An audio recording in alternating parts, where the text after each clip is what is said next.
সকলো ধৰ্ম অনুষ্ঠান পূৰ্ণাঙ্গ প্ৰাপ্তি হয়।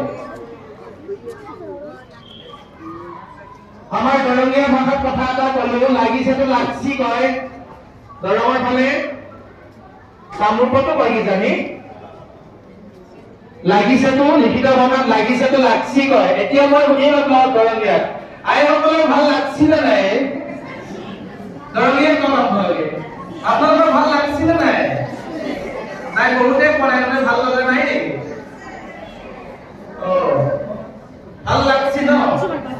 তেতিয়াহ'লে মাজে মাজে ক'ব দেই। এই ৰাম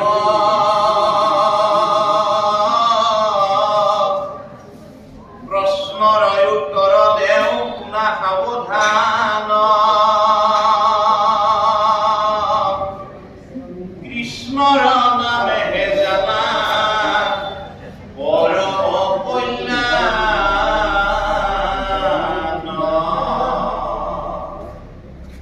নামে সাধে যাৰ যেন মতয় অভিলাষ। জীৱা মুখ্য চাহে বৈকুণ্ঠত দেন্ত বাস। জ্ঞানৰ জানিবা হৰি নামে মুখ্য ফল। নাহিকে নামত পৰে পৰম মংগল।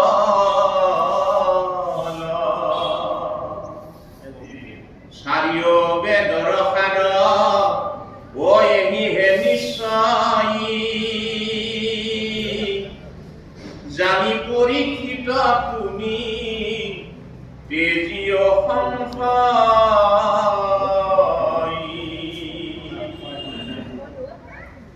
অল্পকালে সাধে সিদ্ধি কৃষ্ণৰ ভকতি। দুই দণ্ডে পাইলে গতি শতাংগ নৃপতি।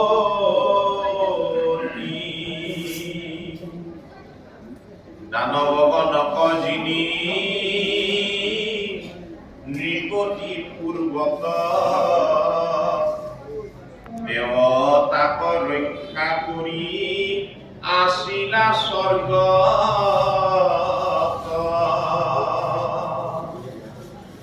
দেৱ হবে বোলে বৰ লোৱা মহিপাল। ৰাজা বোলে কৈ আগে জীৱ কতকাল। দেৱে কহে জীৱাক্ৰোধ আৰু দুই দণ্ড মানে। বিশিষে পৃথিৱীক আহিলা বিমানে। কৃষ্ণ এই ভাগৱত ভক্তি তুকাপুৰীয়ে কৈছে চাৰি বেদ ঋক যজুৰ সাম অথৰ্ব। চাৰি বেদৰ সাৰ, চাৰিও বেদৰ সাৰ এহিহে দিছে। জানি পৰীক্ষিত তুমি যদিও সংশয়। পৰীক্ষিত ৰজাক কোৱাৰ চলেৰে আমাক কৈছে যে ভাগৱত সংশয় কি শুনিব নাপা। শুনিলে কি হ'ব? বোলে সময়ে মিছামিছিকে যাব, বোলে ঘৰৰ কাম বনে ক্ষতি হ'ব, বোলে দিনটো এনেয়ে যাব। এই তৰাং ভাৱনালৈ ভাগৱত শুনিব নাপাম। জানি পৰীক্ষিত তুমি তেজিও সংশয়, যে কোনো সংশয় ৰাখি নুশুনিবা। শ্ৰদ্ধা শ্ৰদ্ধা বান্ধৱনে জ্ঞানম। তুমি শ্ৰদ্ধাৰে শুনা আৰু জ্ঞান ভক্তি জ্ঞান উপলব্ধ কৰা। আস্থা নিষ্ঠা সহকাৰে, আস্থাযুক্ত ভাৱে, নিষ্ঠাযুক্ত ভাৱে তুমি ভাগৱত শুনা। বোলে একাগ্ৰতাৰে, অত্যন্ত একাগ্ৰতাৰে ভাগৱত শুনা।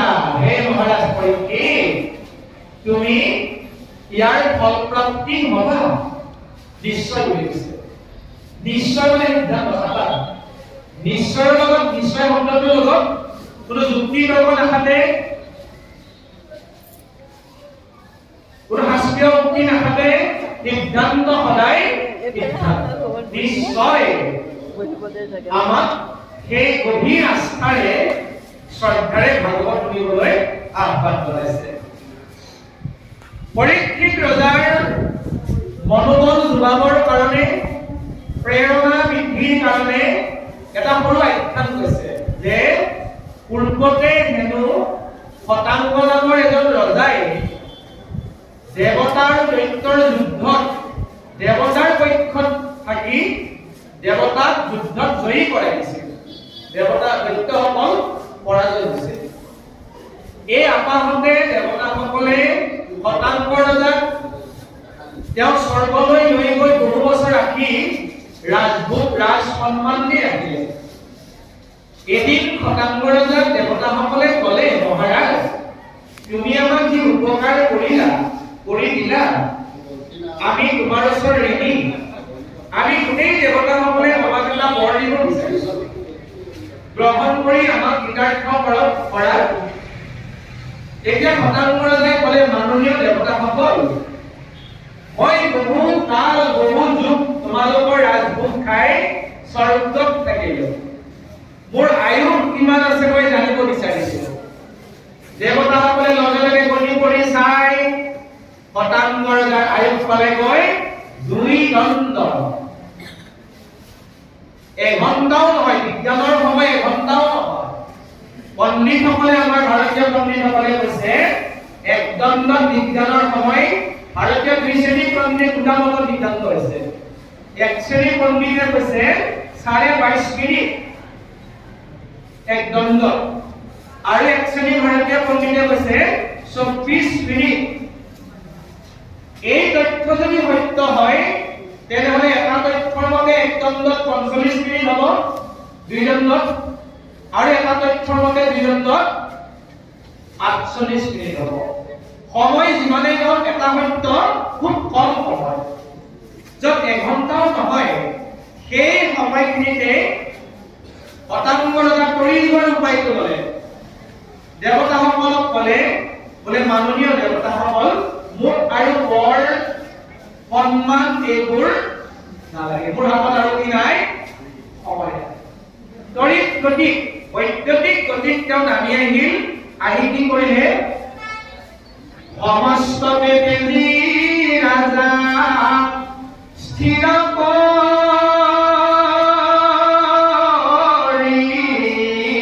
মন।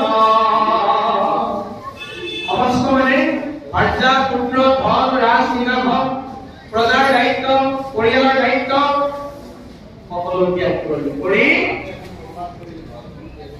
কৃষ্ণৰ ভয় পদে কখিল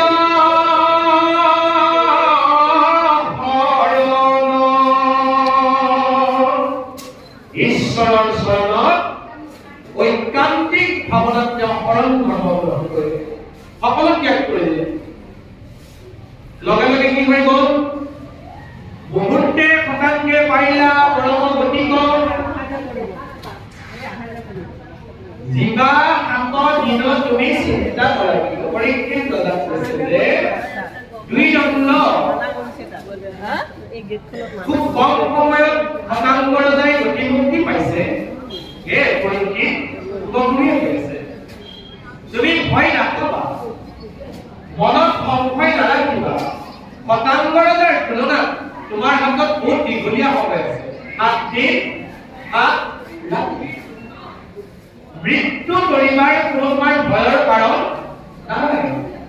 প্ৰভুসকল, আইসকল, 7 দিন 7 ৰাতি, সপ্তাহত 7 দিন, যি বাৰৰ পৰা হিচাপ নকৰক, সপ্তাহত 7 দিন।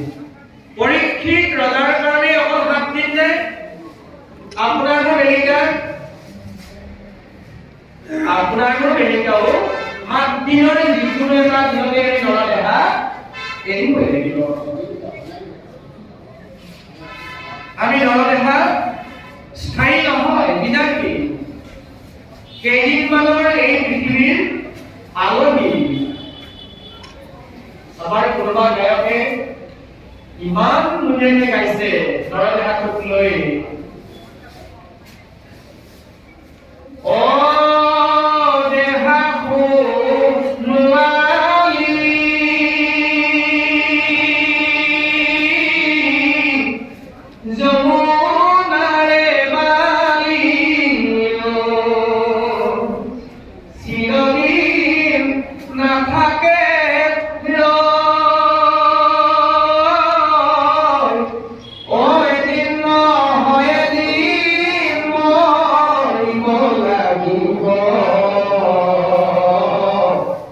মাটিতে মিহলি হৰি মোৰ বান্ধৱ হে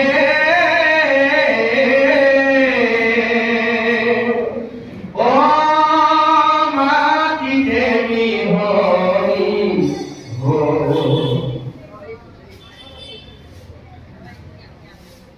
দেহা কোনোৱালী হয় কিন্তু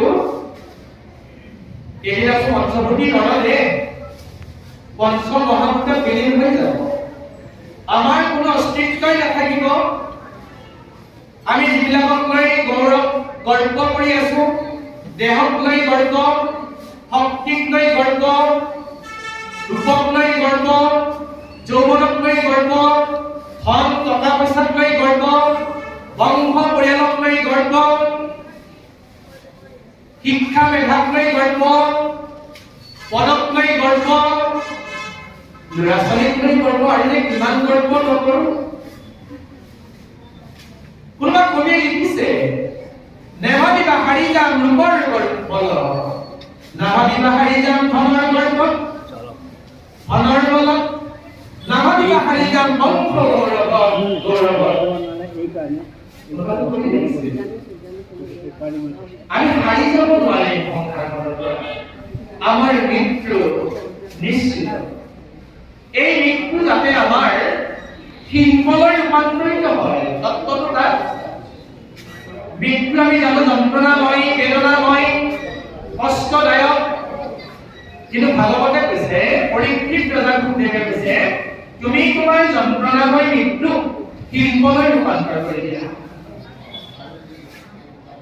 আমাক কোনে কৈছে যদি ককাইদেউ সেইটো সাহিত্যিকে কৈছে নহয় মৃত্যু এক শিল্প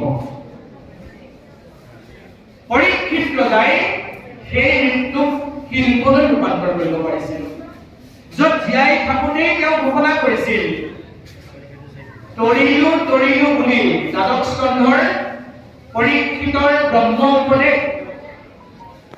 উপদেশ অধ্যায়ত আপোনালোকে পাব তৰিলো তৰিলো বুলি নিজে ঘোষণা কৰি দিছে দ্বাদশ স্কন্ধৰ অন্তত পৰীক্ষিত ৰজাই অৰ্থাৎ জীয়াই থাকোঁতেই মুক্তিৰ পাত্ৰ তাৰ কাৰণে লাগিব সাধু সংগ শ্ৰৱণ কীৰ্তন ভগৱতী তাৰ পিছত আমাক ক'লে সংহাৰ কৰ্ম পথ এৰি বুলি কহিলা ধাৰণা যোগ মুনি জাক কৰি আছে কৰি ব্ৰহ্মাক আপুনি সংহাৰ কৰ্ম পথ আছে অসংখ্যা অনেক নিগিৰি তাক দুষ্কৰ মাত্ৰা বহা মুখ্য হাতেৰে কো বিঘিনি নবাধে এইদৰে যিসকলে ভাগৱত ভক্তিক আশ্ৰয় কৰি আছে তেওঁলোকৰ জীৱনলৈ কেতিয়াও বিঘিনি আহিব নোৱাৰে বুলি আশ্ৰয় কৰিছে কৃষ্ণ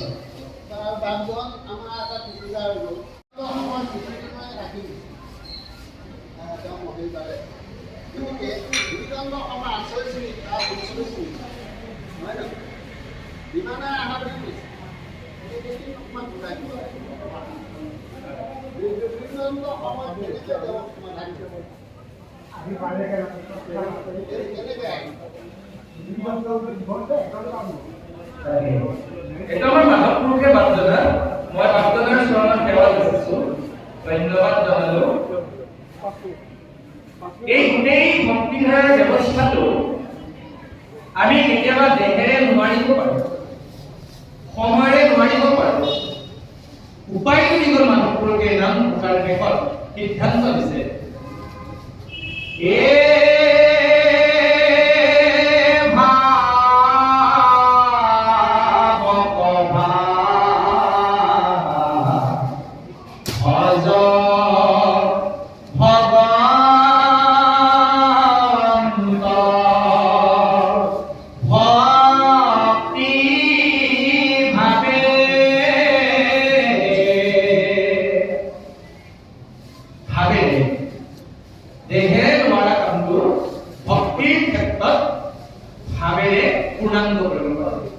আজি কোনোবা নৰদেহাত থাকি প্ৰাণেৰে বিচাৰিছে জীৱনটো সত্ৰৰ লগত জড়িত কিজানি নৰদেহাত থাকি ৰূপ জ্ঞানীৰ হেঁচাত কোনো বাপ কোনো আই নৰদেহাত আহিব পৰা নাই, কিন্তু তেওঁ অন্তৰত পাই কান্দিব লাগিছে। গোটেই জীৱনটো মই সত্ৰতে কটালো, কিন্তু আজি এই ব্ৰজধামৰ ব্ৰাহ্মণী আইসকল, যাক ব্ৰাহ্মণীসকলক ভাৰ্যাসকলক ব্ৰাহ্মণসকলে গোসাঁই ওচৰলৈ যাব নিদিয়ে, গোসাঁই সেৱা পূজা কৰিব নিদিয়ে, তেওঁলোকে কিন্তু ভাবে ভকতি কৰি আছে আৰু তাতেই ঈশ্বৰ গোসাঁই সন্তুষ্ট হৈ আছে। গোটেই প্ৰেম ভক্তিৰ ধাৰাটো অসমত সন্নিৱিষ্ট হৈ আছে। বাকীবোৰ গোটেই কাহিনীৰ জৰিয়তে, আখ্যানৰ জৰিয়তে, চৰিত্ৰৰ জৰিয়তে, কিন্তু অসমত মুকলিকৈ প্ৰেম ভক্তি প্ৰতিষ্ঠা কৰি থৈ গ'ল।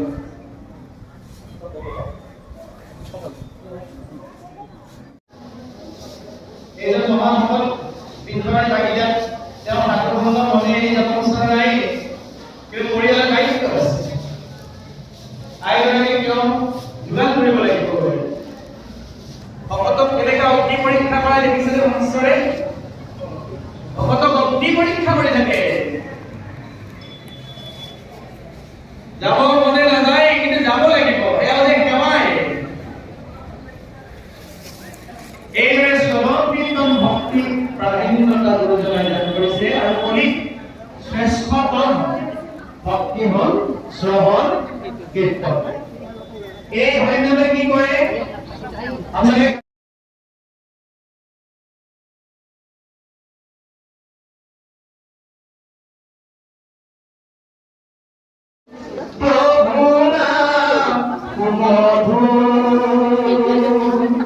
মধুময় হৰিনাম মন প্ৰাণ কৰে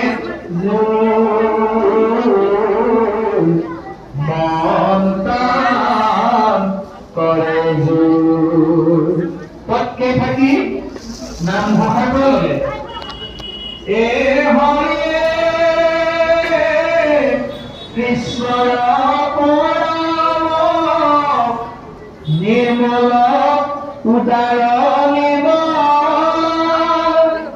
কথাৰ জড়িত প্ৰকাশ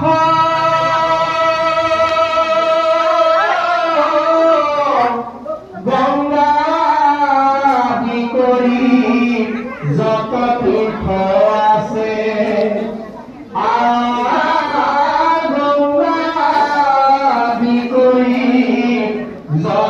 তীৰ্থ আছে প্ৰত্যেকে কৰে নিবাস কি মধুৰ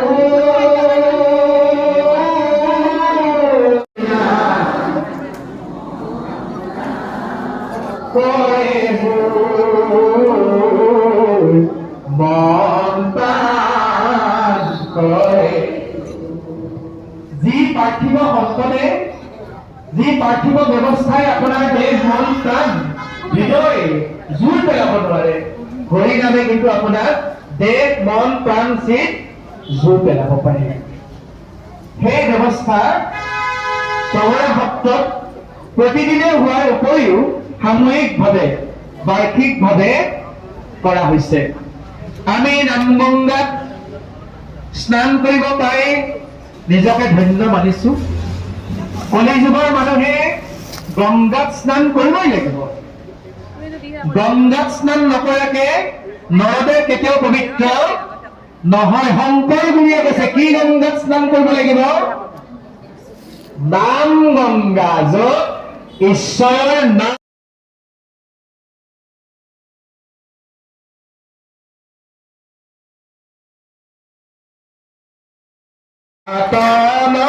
নাৰায়ণ প্ৰাণ কৃষ্ণ হৰে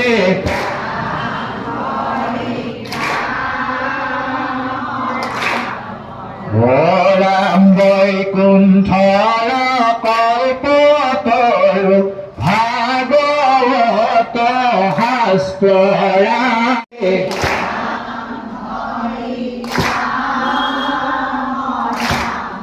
হে ৰাম হৰি নামে হৰি নামে হৰি নামে গতি ৰাম কৃষ্ণ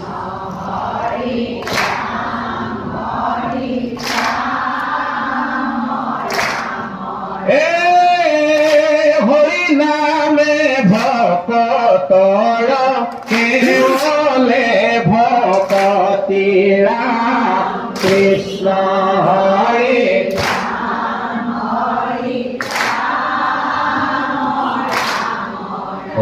ৰাম হৰি নামে হৰি নামে হৰি নামে গতি ৰাম কৃষ্ণ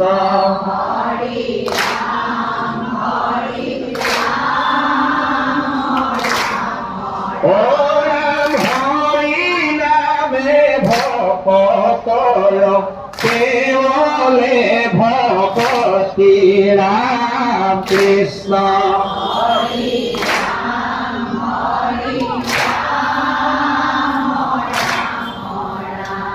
তিন চাপৰিয়া কৃষ্ণ হৰি ৰাম ৰাম ৰাম তিন চাপৰিয়া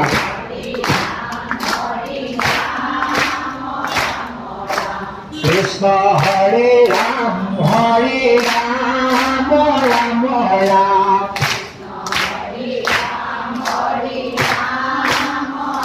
ও ৰাম ও ৰাম কৃষ্ণ ৰাম কৃষ্ণ হৰ ৰাম কৃষ্ণ হৰি ৰাম ৰাম কৃষ্ণ বিনে জুন্তা আৱৰ বিচাৰ ৰাম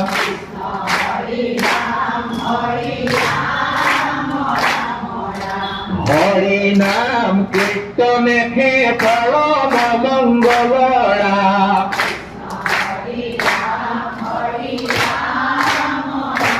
ৰাম পৰমানন্দ কুশে কৰ্ম মল ৰাম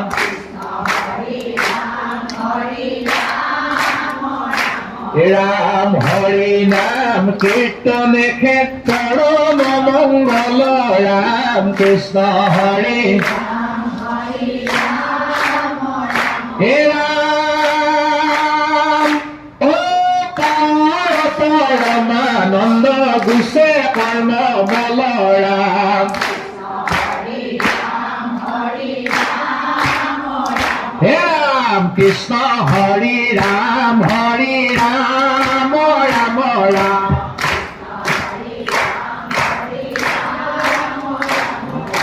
কৃষ্ণ হরি রাম রাম রাম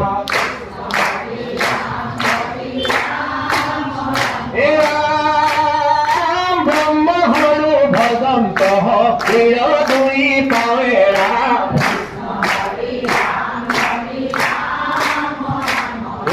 মুকুট সকলো সদা হৰি গুণ গাৱে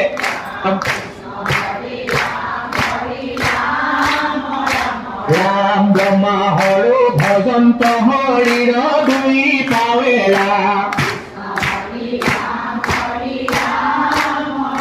ৰাম মুকুট সকলো সদা হৰি গুণ গাৱে